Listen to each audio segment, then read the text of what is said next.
ছিল 1লা April. 1লা April মানে একে অপরকে বোকা বানানোর দিন।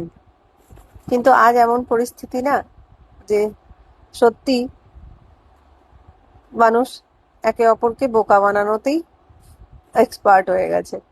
আগে তো সেটা প্র্যাঙ্ক ছিল আমাদের ছোট ছোট বাচপনের, কিন্তু আজ বেশিরভাগ মানুষই যারা যারা আমার জীবনে এলো এরকম ভাবেই বোকা বানিয়ে চলে গেল। তো হাই হ্যালো এভরিওয়ান, আমি MS আইকাত। আমার আবার একটা নতুন ব্লগে তোমাদের সবাইকে ওয়েলকাম। এই যে আজকে তো পমপমকে স্কুল পাঠাতে হবে। কাল আমার শরীরটা ভীষণ খারাপ ছিল, কয়েকটা ব্লাড টেস্টও হয়েছে। তো সেই কারণে ও আর বেচারা স্কুল যেতে পারেনি, কারণ ওকে তো রেডি করার দায়িত্ব আমার। বাকি তো অনির কলেজ আছে, তো তার সে নিজে রেডি হতেই তার আধা সময় চলে যায়। আর আমার হাজব্যান্ড না একটু লেট করে ঘুমায়, তো সেই কারণে সকালটা ও একদমই উঠতে পারে না। তাই জন্য পমপমকে এই যে রেডি করে দিচ্ছি স্কুল যাওয়ার জন্য। কত লোভ দেখিয়ে তাকে রেডি করতে হয় জানো। ছোট তো, অঘরে ঘুমায়। ঘুম থেকে কোলে করে নিয়ে এসে কত প্যাম্পার করে কত তাকে গল্প সবকিছু করে তবে তাকে স্কুল পাঠানো।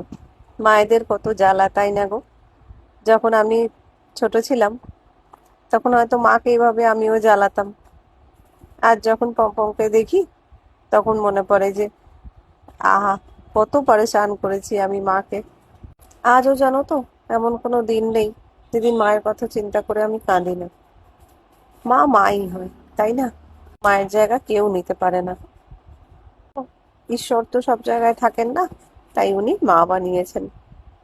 এটাই আমার মা সবসময় আমাকে শেখাতো। আর ঠিক সেই কারণেই হাজার নিজের কষ্ট হোক সমস্তটা লুকিয়ে এদের সামনে চেষ্টা করি একদম স্ট্রং হয়ে থাকার। কিন্তু আমিও তো মানুষ, সত্যি মাঝে মাঝে ভীষণভাবে ভেঙে পড়ি। তার মধ্যে এই শারীরিক অসুস্থতা যখন খুব বেশি করে আরো যেন ডিপ্রেসড করে দেয়। আজ অনেকে লাঞ্চে দিয়েছিলাম আলু সোয়াবিনের সবজি আর রুটি। ও সোয়াবিনটা ভীষণ ভালোবাসে আর পনিরটাও ভীষণ ভাবে পছন্দ করে। তো একদিন পনির, একদিন সোয়াবিন, একদিন ভুজিয়া এরকম করেই ওকে দিই। আর একটু দুপুরের জন্য বানিয়ে নিয়েছিলাম আন্ডা কারি।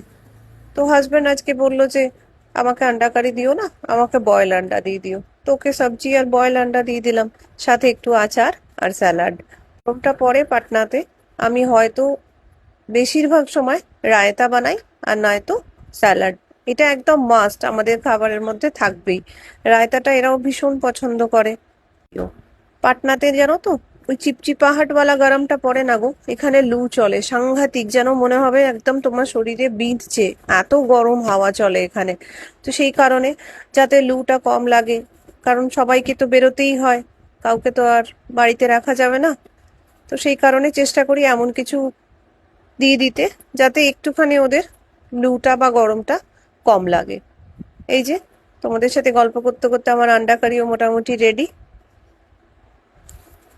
এরপর একটুখানি 5 মিনিট আমি একটু বসার সময় পেয়েছিলাম, তো ওই বসে দেখছিলাম কে কি মেসেজ করেছে, কার কি কমেন্টস এসছে।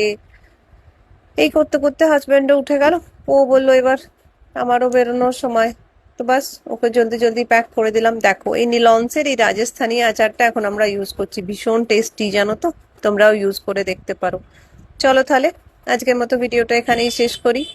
আবার দেখা হবে নতুন একটা ভিডিওতে অনেক গল্প নিয়ে। তোমরা সবাই ভালো থেকো, সুস্থ থেকো, আর এরকম ভাবেই আমার ছোট্ট ছোট্ট ভিডিওগুলোতে একটু আমার প্রচেষ্টাগুলোতে লাইক করে দিও। আজ আসি, বাই বাই।